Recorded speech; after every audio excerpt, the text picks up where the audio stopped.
memanggilmu kawan. Belajar bergerak berbagi untuk negeri. Guru penggerak majukan pendidikan. Guru penggerak Bismillahirrahmanirrahim. Assalamualaikum warahmatullahi wabarakatuh.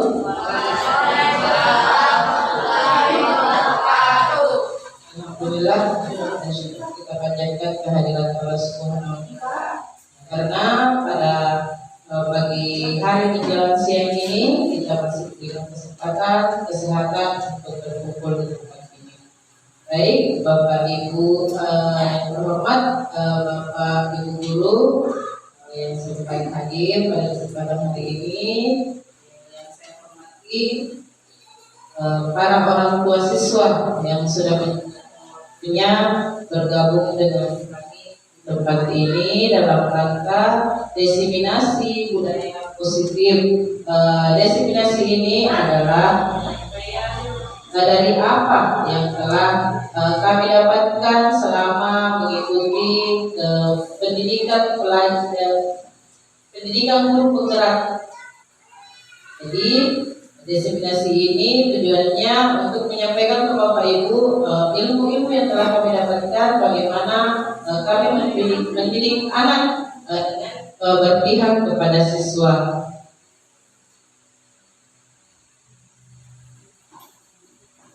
Sebelumnya saya perkenalkan diri, mungkin Bapak Ibu sudah kenal, tapi saya perkenalkan diri kembali. Nama saya Nurlana Karim, saya CGP Angkatan 10 tahun 2024 dari Kabupaten Goa. Baik, topik yang akan kita bahas pada diseminasi ini yang pertama adalah disiplin positif dan nilai-nilai kebajikan universal. Kemudian yang kedua yaitu teori motivasi, hukuman dan penghargaan dan restitusi. Kemudian topik yang ketiga yaitu keyakinan kelas. Yang keempat, kebutuhan dasar manusia dan dunia berkualitas.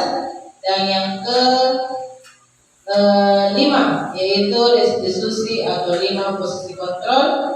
Dan yang terakhir adalah restitusi segitiga restitusi. Baik, di topik yang pertama kita akan melihat disiplin positif dan nilai-nilai kebajikan universal. Jadi di sini kita akan lihat di mana perubahan paradigma belajar. Jadi pembelajaran dengan paradigma baru merupakan pembelajaran yang dirancang berdasarkan prinsip pembelajaran berdiferensiasi, sehingga peserta didik belajar sesuai kebutuhannya berdasarkan tahap perkembangan sesuai teori psikologi modern untuk mewujudkan profil pelajar Pancasila. Nah, di sini ada misi konsepsi tentang teori kontrol. Jadi, yang pertama itu ada ilusi guru mengontrol murid. Kemudian ada ilusi bahwa semua penguatan positif efektif dan bermanfaat. Selanjutnya ilusi bahwa kritik dan membuat orang merasa bersalah dapat menguatkan karakter. Dan ada ilusi bahwa orang dewasa memiliki hak untuk memaksa. Baik, kemudian makna dari kata disiplin itu sendiri adalah seseorang yang memiliki disiplin diri, berarti mereka bisa bertanggung jawab terhadap apa yang dilakukannya karena mereka mendasarkan tindakan mereka pada nilai kebajikan universal. Dan nilai-nilai kebajikan adalah sifat positif manusia yang merupakan tujuan dia yang ingin dicapai setiap individu.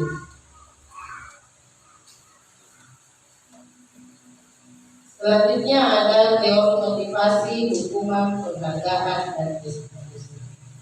Ada 3 motivasi perilaku manusia. Yang pertama, untuk menghindari ketidaknyamanan atau hukuman. Mengapa mereka termotivasi untuk membentuk suatu perilakunya?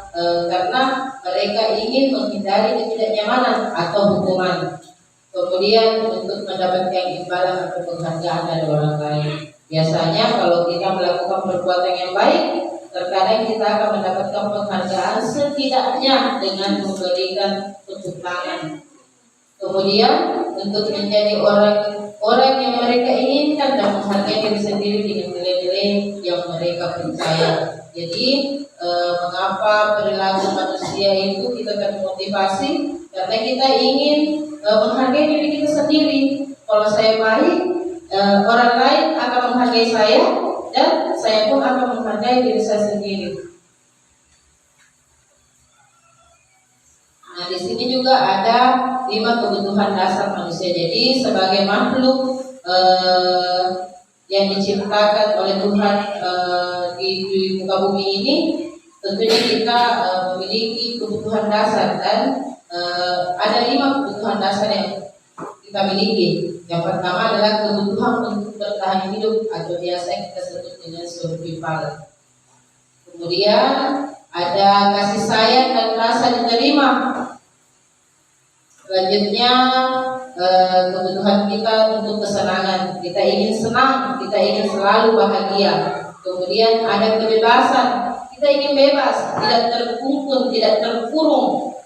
Seperti burung yang dilepaskan pada gambar ini, kita ingin selalu merasakan kebebasan. Kemudian penguasaan atau power di sini lebih cenderung ke bisa dikatakan ego kita, egoisme kita, bahwa kita ingin memperlihatkan bahwa saya lah yang berkuasa, dan itu sering kita tidak sadari dan kita tunjukkan. Kalau kita sudah memiliki sedikit ilmu, kita sudah memiliki sedikit yang lebih dari rekan-rekan kita, orang-orang di sekitar kita, kita merasa bahwa kita lah penguasanya. Kemudian di 5 posisi kontrol di sini ada beberapa poin, yaitu ada motivasi, kemudian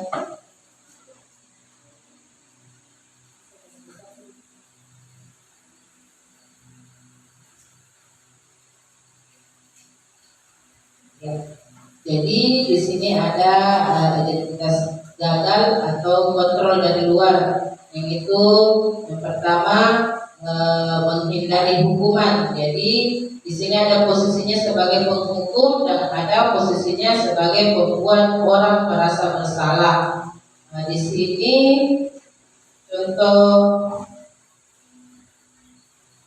ya, misalnya guru berbuat, misalnya dia guru menghardik atau menunjuk siswanya, atau menyakiti, atau menyindir. Biasakan di dalam kelas itu kalau anak-anaknya sudah tidak, masih kurang pintar dibandingkan teman yang lain, kadang-kadang kita menyindir. Tujuan kita sebenarnya mau memberikan motivasi kepada anak, tapi sebenarnya itu salah.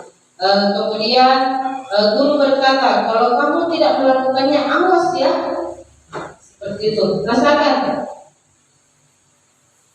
Jadi saat kita melakukan berkata-kata, kita juga harus memikirkannya, kata-kata ini akan menyakiti perasaan anak atau tidak.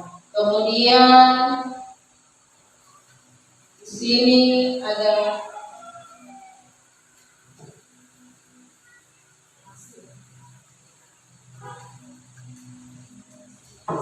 ya, jadi di sini ada hasil atau memberontak, menyalahkan orang lain atau berbohong. Kemudian kaitan dengan dunia berkualitas, yaitu murid meletakkan guru di luar dunia berkualitas. Murid berkata, biarkan saja, nanti juga marah-marah lagi. Ya, kalau kebiasaan kita marah, biasanya karena kita sudah merasa bosan dimarahin terus, biar ini, dan nanti juga marah lagi. Kemudian dampak pada murid, yaitu mereka akan selalu mengulangi kesalahannya.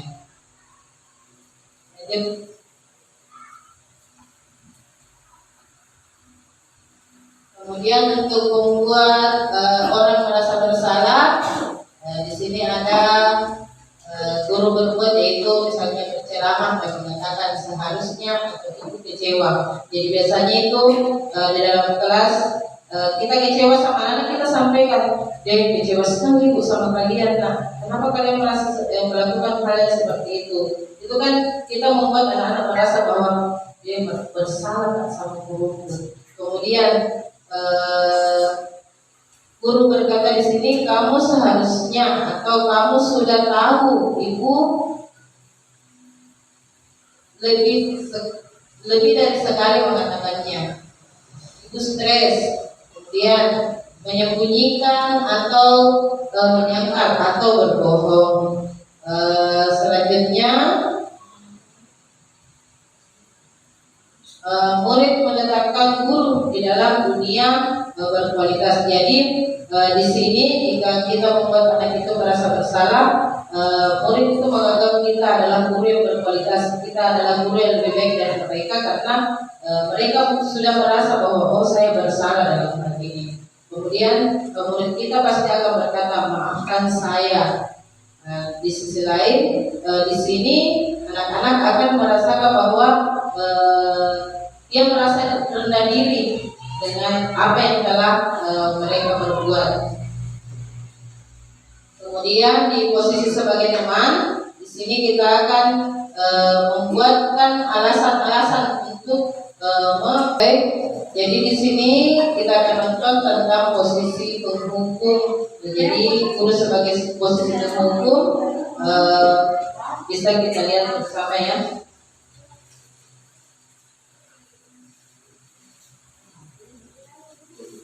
Dan ini yang paling sering kita lakukan biasanya.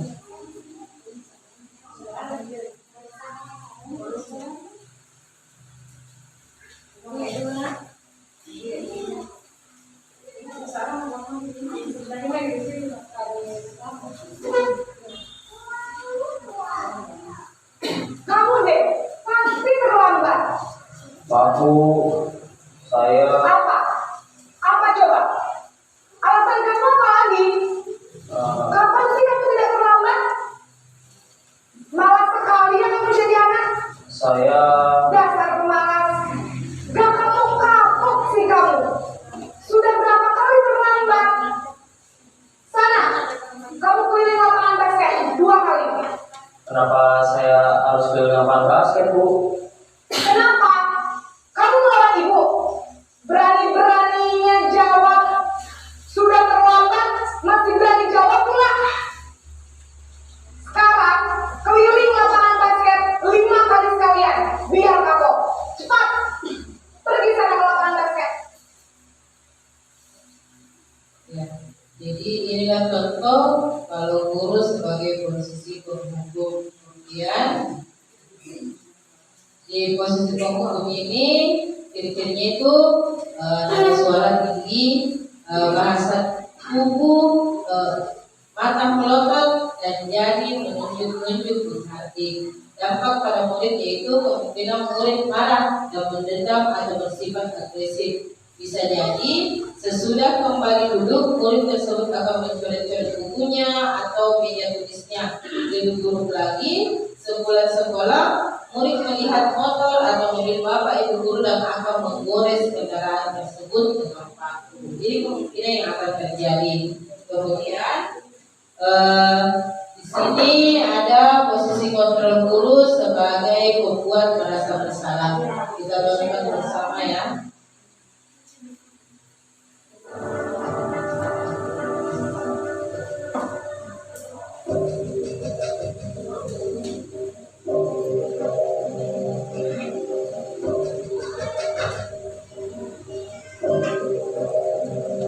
Naren!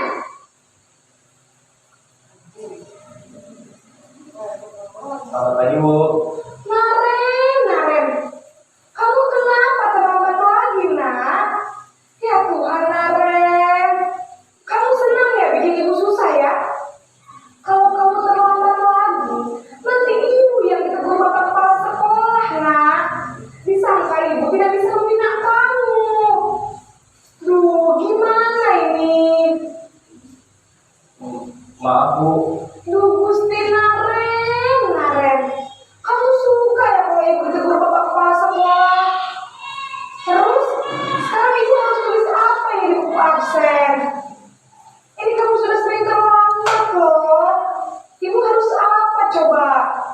Maaf Bu, maaf sekali.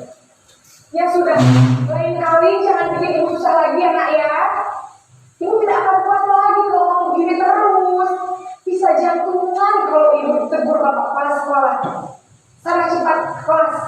Maaf ya Bu, maaf sekali.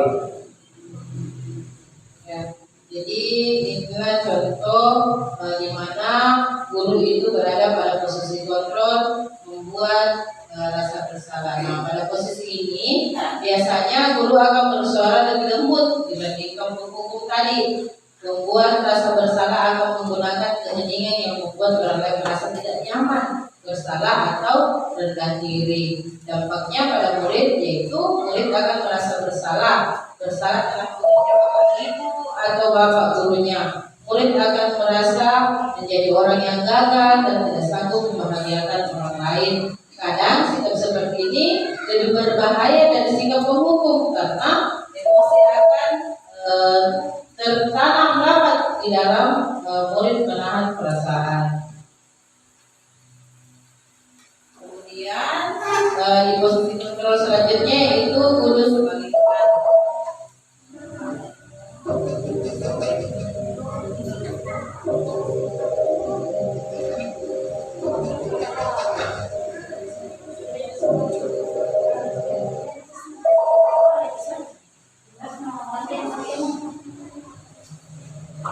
Selamat pagi Bu. Wah, sudah jam berapa ini nak? Terlambat lagi ya saya. Iya Bu. Aku membangunkan saya Bu. Kamu malah menyalahkan ibu kamu. Kamu bukan anak yang paling kencang. Kok terlambat sih? Iya Bu, saya memang terlambat bangun tadi. Jadi biarpun saya kencang, tetap gak terkejar Bu. Ya sudah sana. Nanti lain kali larinya lebih kencang lagi ya. Biar gak terlambat lagi. Bikin senang ibu. Demi ibu. Bisa kan? Bisa lah Bu. Ya sudah sana masuk kelas. Ibu beresin urusan absen kamu. Kamu ini ada-ada saja. Ya, jadi ini contoh kalau guru sebagai berada pada posisi teman. Kemudian guru pada posisi ini tidak akan menyakiti muridnya, namun akan tetap berupaya mengontrol murid melalui persuasi. Posisi teman pada guru bisa negatif atau bisa positif. Positif di sini berupa hubungan baik yang terjadi antara guru dan murid. Hal negatif dari posisi teman adalah bila suatu saat guru tersebut tidak membantu, maka murid akan kecewa dan berkata murid merasa dikecewakan dan tidak mau lagi berusaha. Di sini murid akan merasa senang dan akrab dengan guru. Ini termasuk dampak yang positif, hanya saja di sisi negatif murid menjadi tergantung pada guru tersebut. Bila ada masalah, dia merasa bisa mengandalkan guru tersebut untuk membantunya. Jadi jika kita berada pada posisi teman di sini, kekurangannya kalau kita tidak membantunya lagi, siswa akan merasa kecewa karena sebelumnya dia menganggap kita sebagai teman. Nah, posisi kontrol selanjutnya itu sebagai pemantau atau monitor.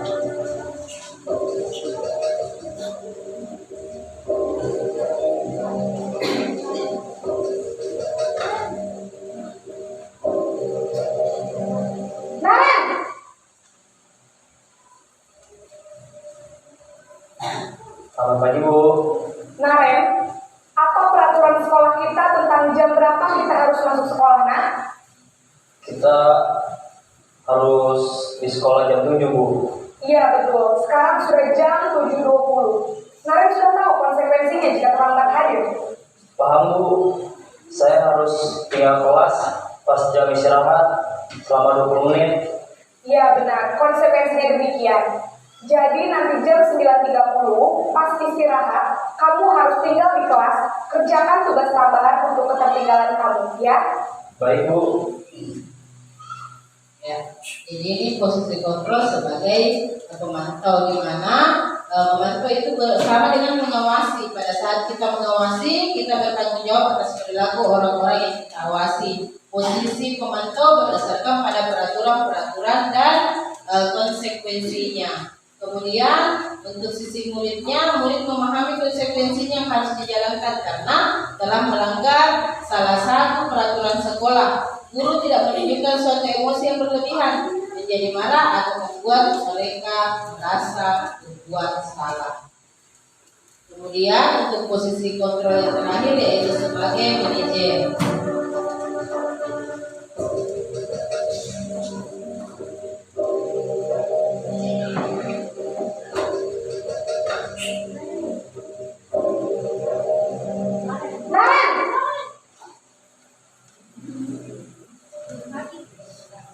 Selamat pagi Bu. Selamat pagi Naren. Maaf Bu, saya terlambat. Iya, sekolah masuknya jam 7, sekarang sudah jam 7.20. Jadi sekarang bagaimana nih Naren? Maaf Bu, saya lupa setel alarm saya semalam. Baiklah, menurut kamu, keyakinan sekolah yang mana yang perlu kamu tingkatkan? Menghargai diri sendiri dan orang lain mungkin ya Bu. Setuju. Jadi, apakah Naren meyakini prinsip saling menghormati tersebut? Iya Bu, saya meyakininya. Apakah Naren bersedia memperbaiki masalah keterlambatan ini? Bersedia Bu. Bagaimana kamu akan perbaiki masalah keterlambatan ini? Saya akan coba untuk tidak lupa menyetel alarm saya Bu. Baik, kalau Naren lupa menyetel alarm di rumah, ada orang yang kira-kira bisa bantu mengingatkan tidak? Ada Bu, kakak saya, Kak Emma. Ada lagi selain Kak Emma? Selain Kak Emma, ada ibu saya. Baik, jadi yang mengingatkan Naren adalah Kak Emma dan ibu kamu ya? Kira-kira akan mulai setel alarm kapan nih Naren? Setelah pulang sekolah, akan segera saya lakukan. Baik, jadi Naren akan setel alarm untuk bangun besok pagi dan akan diingatkan oleh kakak dan ibu dan Naren ya. Ada lagi yang mungkin perlu dilakukan Naren agar tidak terlambat bangun lagi. Tidak ada Bu. Baik Naren, terima kasih untuk kerjasama kamu. Sekarang kamu perlu kembali ke kelas untuk belajar. Baik Bu, terima kasih. Ya, jadi ini adalah posisi kontrol terakhir ya. Untuk posisi kontrol kelima yaitu sebagai posisi manajer. Nah, di posisi terakhir ini atau posisi manajer adalah posisi di mana guru berbuat sesuatu bersama dengan murid, mempersilahkan murid mempertanggungjawabkan perilakunya, mendukung murid agar dapat menemukan solusi atas permasalahannya sendiri. Nah, fokusnya ada pada murid, bukan untuk membahagiakan guru atau orang tua murid sudah mengetahui adanya suatu masalah dan sesuatu perlu terjadi, guru akan mengembalikan tanggung jawab pada murid untuk mencari jalan keluar masalahnya, tentunya dengan bimbingan guru. Jadi dalam hal ini yang akan mencari jalan keluar untuk masalahnya adalah murid itu sendiri, bukan gurunya yang mencari jalan keluarnya, tetapi muridnya sendiri yang mencari apakah solusi yang harus diambil agar masalahnya bisa terselesaikan. Kemudian kita masuk ke keyakinan kelas. Kalau tadi di posisi manajer, di situ ada Naren mengatakan bahwa ada keyakinan kelas yang dia langgar. Nah, disinilah apa itu keyakinan kelas yaitu nilai-nilai kebajikan atau prinsip-prinsip universal lepas dari perbedaan agama, suku, negara, dan bahasa. Nah, menurut Gosen tahun 1998, suatu keyakinan akan lebih memotivasi seseorang dalam intrinsiknya. Jadi seseorang akan lebih bersemangat untuk menjalankan keyakinannya daripada hanya sekedar mengikuti suatu peraturan. Kemudian, mengapa keyakinan kelas? Mengapa tidak peraturan kelas? Nah, menekankan pada keyakinan seseorang akan lebih memotivasi seseorang dari dalam. Seseorang akan lebih tergerak dan bersemangat untuk menjalankan keyakinannya daripada hanya sekedar mengikuti serangkaian peraturan tertulis tanpa makna. Murid-murid pun demikian. Mereka perlu mendengarkan dan memahami arti sesungguhnya tentang peraturan-peraturan yang diberikan. Apa nilai-nilai kebajikan di balik peraturan ini tersebut, apa tujuan utamanya, dan menjadi tidak tertarik atau takut sehingga hanya sekedar mengikuti serangkaian peraturan-peraturan yang mengatur mereka tanpa memahami tujuan mulianya. Nah, sekarang kita masuk ke hukuman, konsekuensi, dan restitusi. Apa itu hukuman? Jadi hukuman itu bersifat tidak terencana atau tiba-tiba. Anak atau murid tidak tahu apa yang akan terjadi dan tidak dilibatkan. Hukuman bersifat satu arah dari pihak guru yang memberikan dan murid hanya menerima suatu hukuman tanpa melalui suatu kesepakatan. Jadi pengarahan dari di sini ada pengarahan dari pihak guru baik sebelum atau sesudahnya. Hukuman yang diberikan bisa berupa fisik maupun psikis. Murid atau anak disakiti oleh suatu perbuatan atau kata-kata. Jadi hukuman itu bukan hanya sekedar memukul, tetapi bisa dari kata-kata yang keluar dari mulut kita. Selanjutnya,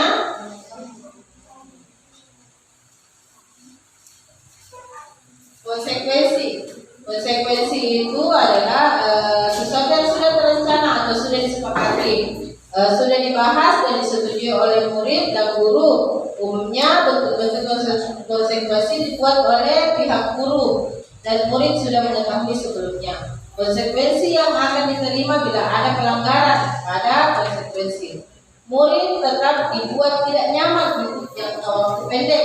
Konsekuensi bisa diberikan berdasarkan suatu data yang umumnya dapat diukur. Misalnya, setelah 3 kali tugasnya tidak diselesaikan pada batas waktu yang telah ditentukan,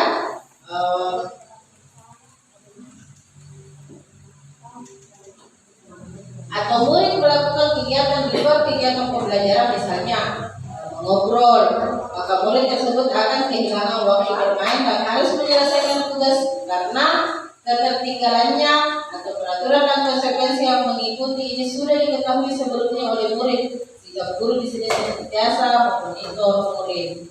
Kemudian untuk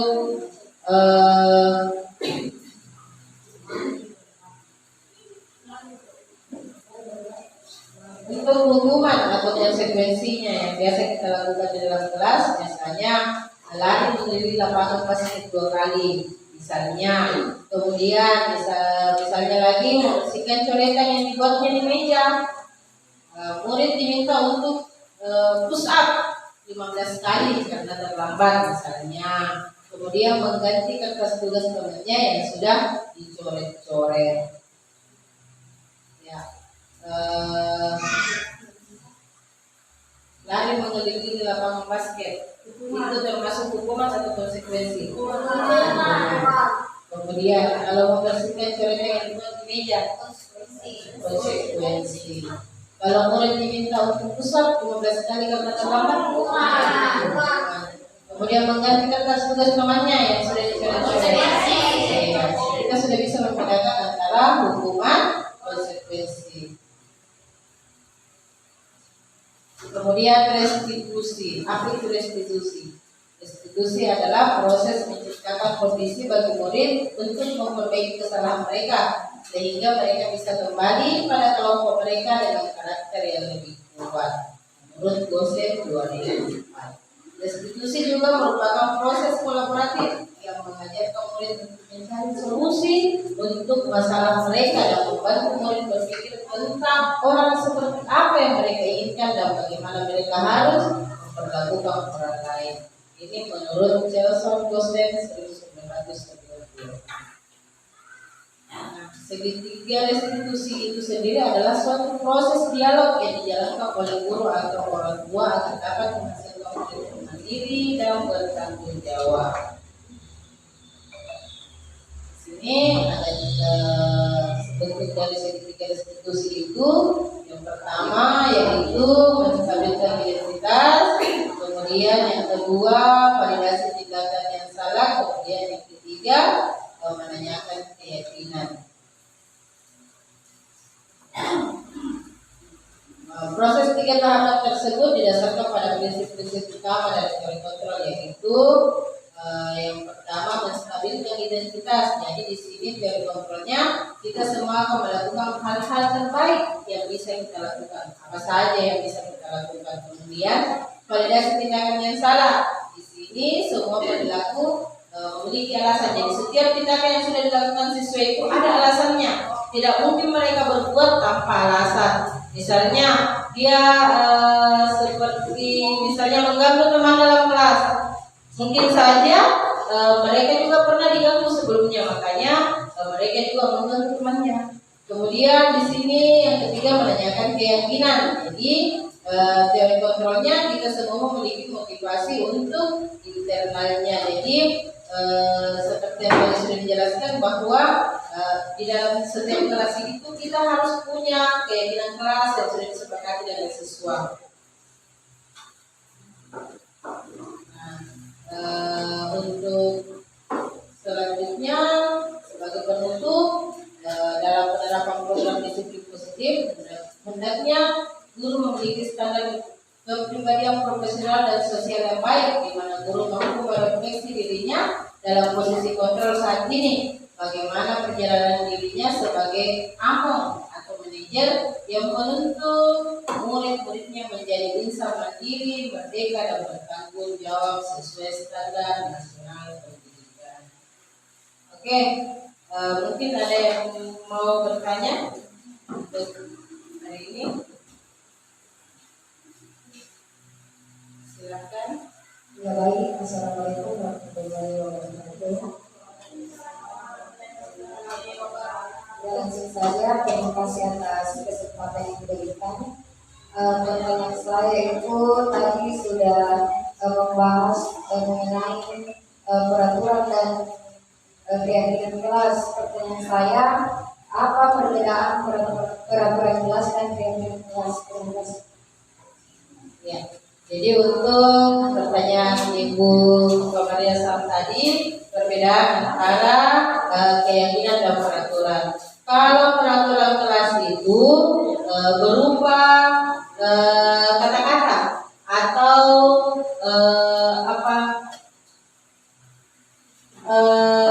seperti misalnya contoh saja yang saya kasih ya.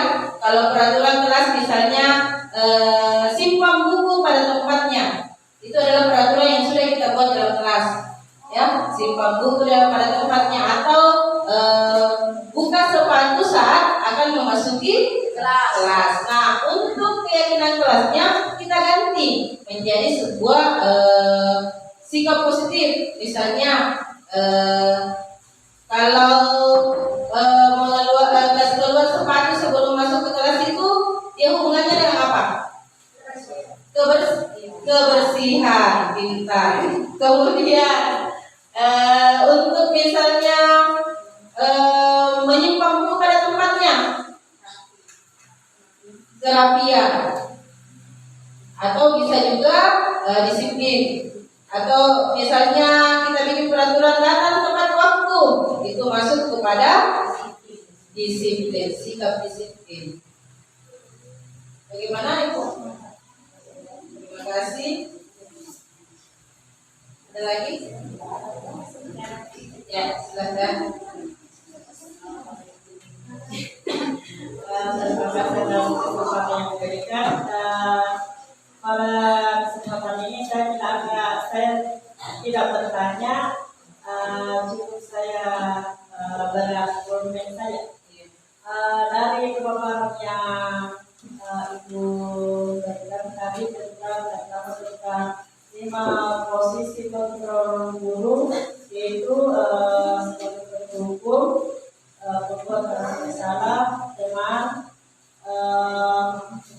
dan manajer.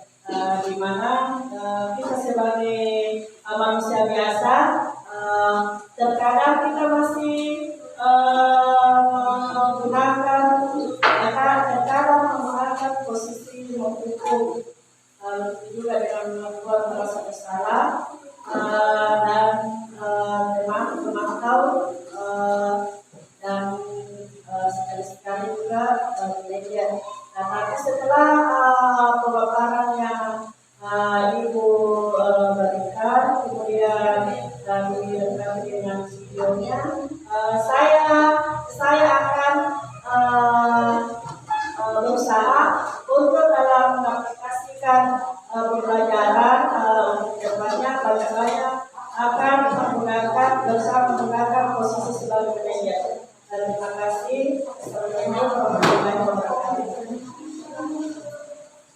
terima kasih Bu Nadia, betul sekali. Untuk saya pribadi juga seperti itu.